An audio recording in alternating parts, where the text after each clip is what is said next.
All right, ladies and gentlemen. So today we're going to learn about how to make a magazine cover.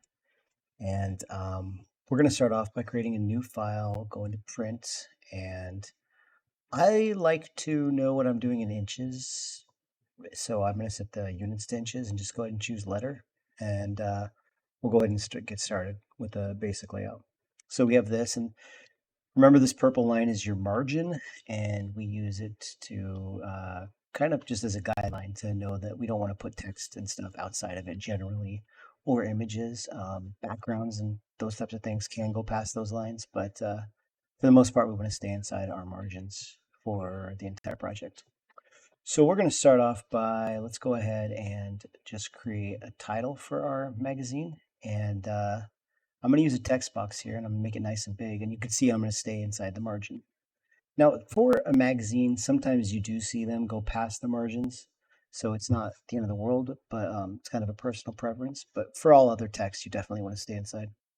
I'm going to go and just write the name of my magazine, and we're going to call this Enchant. And we're going to use one of the most used fonts in existence, Arial, which is very similar to another one called Helvetica. Those are kind of the most commonly used fonts in design. So I'm going to make it 72 is the maximum I can choose here. I'm going to go even bigger though.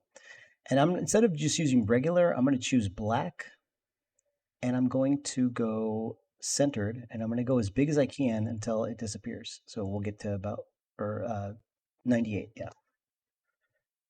Using the selection tool, double click on the bottom of this text box, and you can see that it now will, no matter how big it is, it'll go right down there. If you make it smaller though, your text will disappear. So if you ever see your text disappear and you see a red plus, it means your text box is just too small. I'm now going to hold down Control, and I'm going to grab this bottom one, and I'm going to just stretch it out a little bit to make it look a little bit more like a title of a magazine. Next, let's go ahead and add some text boxes here, and we're going to create a heading, and I'm just going to write the word heading in all caps. Now, selecting these words, let's go ahead and choose an Arial again.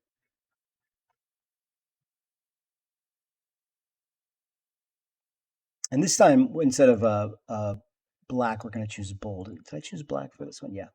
We're going to choose bold for the heading. And I'm going to go ahead and make it big enough. Okay, that seems about right. So that was a 36-point font. And again, I'll double click on this so that the text box wraps around, because we don't want to see it really big. If you hit W, your boxes will disappear, and you can just see how it's going to look when it's published. And I'm going to, underneath the heading, I'm going to create some filler text. So if that was 36, let's go ahead and do a 24-point font here. And again, we're going to go to Arial to keep a consistent look. But again, also to make it look more interesting, instead of black or bold, this time we're going to do regular. And we're going to go to Type, Fill with Placeholder Text. And it's going to look like that. So let's go ahead and take this and put it kind of in the middle of the page. I'm going to duplicate it with Alt, put one over here and one down here. And with these two, I'm going to select all these. I'm going to, instead of aligning it to the left, I'm going to align it to the right, and you can see the text will go like that. Now let's go ahead and select all of our text boxes, and let's just get rid of hyphenations. So to get rid of hyphenations, you're going to click on under paragraph, the 3 dots right there to show more options. And we're going to uncheck the word hyphenate. And now my text boxes need to be a little bit bigger, and then double click to shrink them back, because you can see those red pluses means it doesn't fit. A little bigger, double click. A little bigger, double click. That's probably too many lines, so I'm actually going to go a little bit further out this way. Let's probably do 2 lines or something like that. Should be fine. Generally, we want to avoid what's called an orphan word, which is a word that's completely by itself. So you always want to have 2 words so it feels more balanced. So something like that works pretty well. And then again, I'll double click on the corner here and on the side. or right on the corner to make the text box so that it shrinks down to the size of the box, the minimum size that I need. And good. Okay, so let's hit W, and this is how it's looking right now. Now let's go ahead and add a picture, and I've given you guys a picture that we're going to use. Before we add that, let's go ahead and create a frame for it. So I'm going to use the rectangle frame tool, and I'm going to go past the margins on this, and I'm just going to go from top to bottom. And now we're going to do a file place to bring this image in. And if you downloaded it, it should be in your downloads folder. So I'll double click, and there it is. You can see it's a little too big. So we're going to go over here to frame fitting, and we're going to click fill frame proportionally, and this thing will fit right in. You can also do what's called a content aware fill, which will, oops, is the last one, which will try to figure out how it should be laid out. Now I actually don't want it laid out like this, so I'm going to click on this circle, and I'm just going to push it down a little bit and do something like this. There's going to be a barcode on here, and actually the barcode goes on the left side, so I don't really want her shoulder covering that up. So I'm going to flip her. So we're going to go right click, transform, flip horizontal, and let's go ahead and put her back in there. And maybe I'll shrink her a little bit. So let's just go ahead and take this. How did it get so big? There. Let's go ahead and just click on that again and use that blue one. I'm going to go ahead and just shrink it a little bit by going too fast here. If you click on this circle, it'll switch between blue and orange. The orange is the actual image, so let's go ahead and shrink it down a little bit. Holding down shift to keep it proportional, and then I'm going to move it right about here. Cool. Let's try that for now. And you can see it's pretty pixelated. So in order to get rid of that, we're going to go to View, Display Performance, High Quality Display. And that'll give us the full resolution.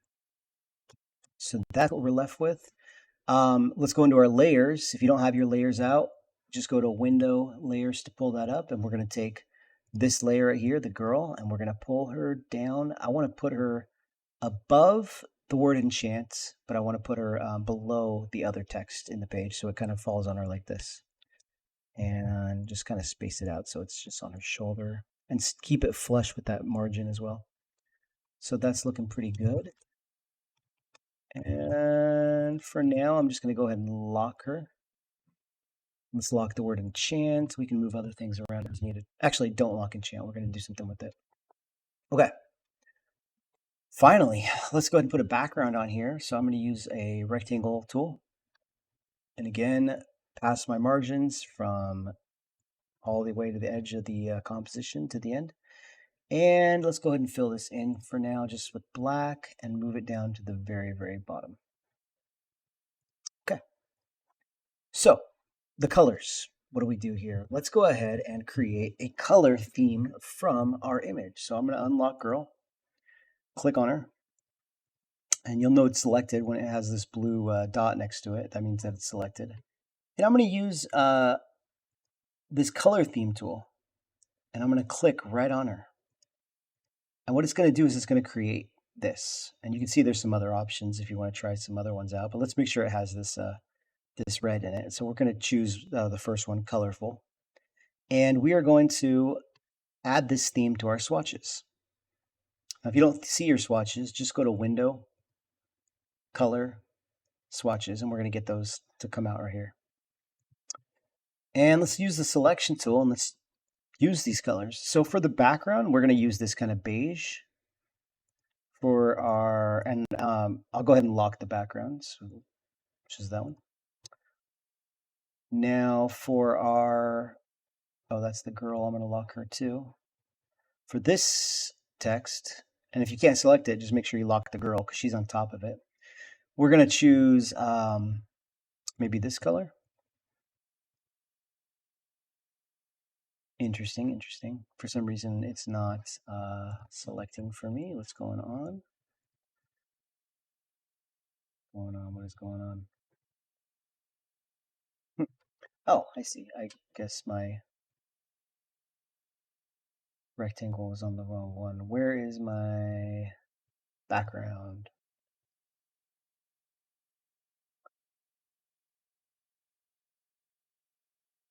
Oh, I see what I did. The girl layer I accidentally filled in, and I should not have.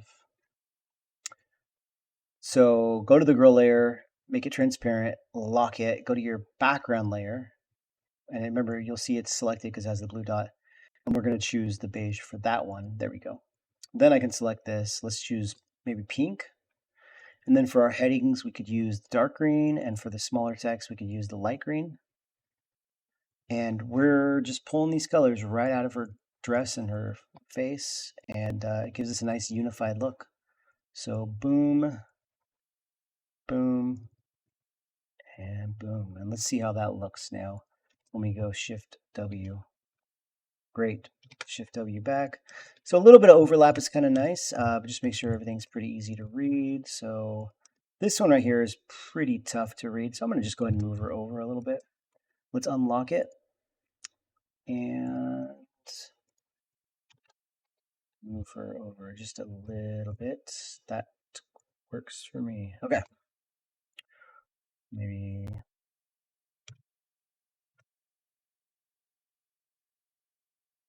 down. I don't know. Maybe I'll go a little smaller.